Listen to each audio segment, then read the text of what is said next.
Hi, Chad Pearson here at Cooper Chevrolet Buick, wanting to come to you this morning to discuss a few topics. Number one, I want everyone to know that, hey, Cooper Chevrolet Buick's open for business and business as usual. All departments are open, sales, service, parts, we're here to help serve you. I know this is times that we've never been through before as a community, but we will get through this. And I want everyone to know that we're taking every precaution necessary to protect you, the customer, and our employees. Maybe you're in the market to buy a car right now, and if so, we're here to help.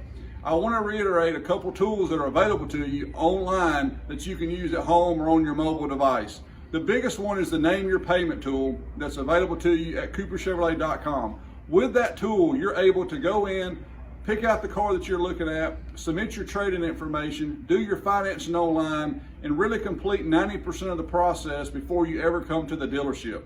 However, if you don't feel comfortable coming to the dealership, we're offering a service now that if you live within a 30-minute drive of the dealership, we'll deliver the car to you. Or if you're looking to maybe trade a vehicle in, we'll come pick your trade-in up, do the evaluation and all that for you, and bring it back to your home. Either way, we're here to serve you, whatever you feel most comfortable doing during these times. The second thing I want to point out is maybe your car is in need of service that maybe you've been putting off for a while, and now would be a great time to get that service work done. Our service department is open. We do have appointments available for you to bring that car in, or again, we'll come pick that car up and do the work for you and re-deliver the car back to your home. Whatever we can do to help. We are a small business, we are here to serve the community, and we will get through this together. But just let everyone know that we are open for business and we'll do anything we can to help you get through with any vehicle need that you may have. Thank you for your time, and I hope everyone has a great day.